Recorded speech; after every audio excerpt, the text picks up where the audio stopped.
Hello everyone, I'm Susan Birch and welcome back to another A Healthy New Zealand podcast.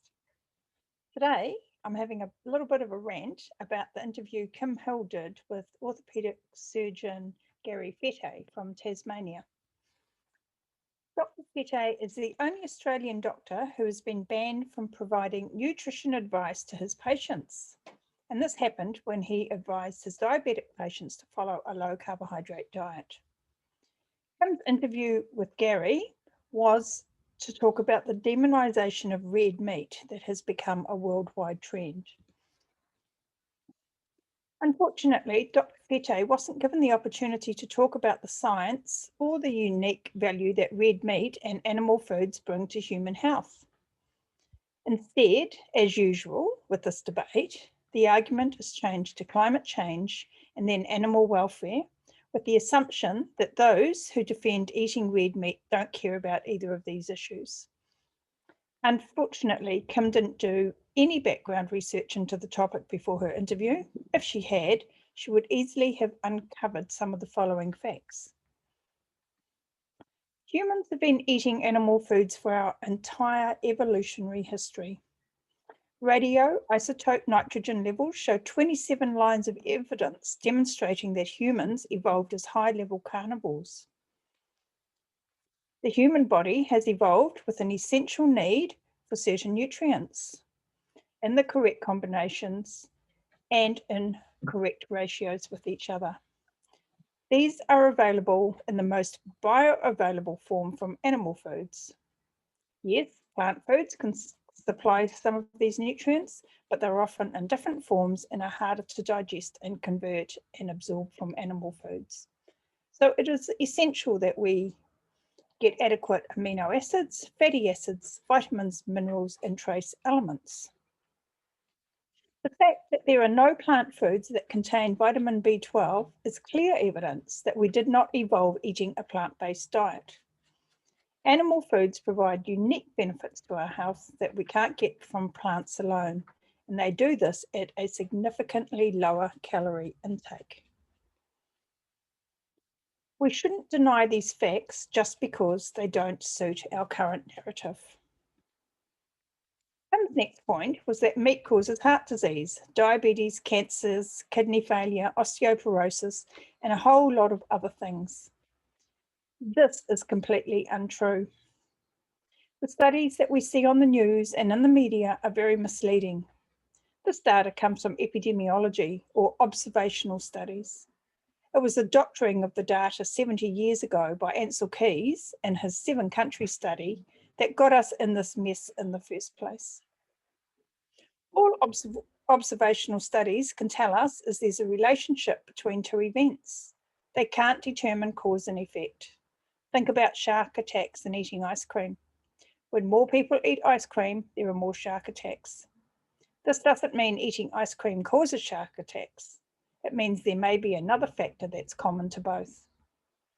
I don't have time to go into all the details about poor epidemiology at the moment. I have made some videos about this in the past, and it's easy to find in a Google search if you want more information. Climate change comes up next. Okay, so even if eating meat is good for human health, perhaps because it harms the planet, we should stop. Well, does it harm the planet? Again, it wouldn't have taken Kim very long to do some basic research about this. She would have found information from the Environmental Protection Agency, the EPA, that cattle are upcyclers of carbon, and they are part of a closed system that takes place over 10 years, where the methane emitted by cows is broken down and recycled to grow more grass. Compare this to the use of fossil fuels that stay locked up in the atmosphere for thousands of years. EPA data from 2019 shows that all livestock in the USA represent 3.9% of their global emissions. Compare this with the 28% each from transport and energy and the 22% from industry. Common sense says it's not the cow, and I believe New Zealand's global emissions are on a par with these. Then we get to animal welfare. And this should be a concern to all of us. We definitely need to find better ways to farm animals, and a lot of work has been done in this area, particularly the regenerative farming model. However, a point that vegans seem to overlook is a significant number of animals are killed in crop production. Birds, mice, rabbits, all sorts of small animals. Vegans say because these are not intentional deaths and they aren't eating the flesh, once these animals have been killed, it is different than killing an animal for food. And this seems like a deceitful argument to me. How can shooting ducks and rabbits or chopping up mice in a combine harvester not be called intentional deaths as part of the food production? And what a waste it is to sacrifice the lives of these animals to grow crops. Is it that we only care about the lives of cattle and sheep and not all animals? For humans to eat requires the death of something, and we should take this responsibility seriously, but we can't deny that this is a fact. Dr Fettke has done a lot of research into why her husband was singled out for providing dietary advice to his patients.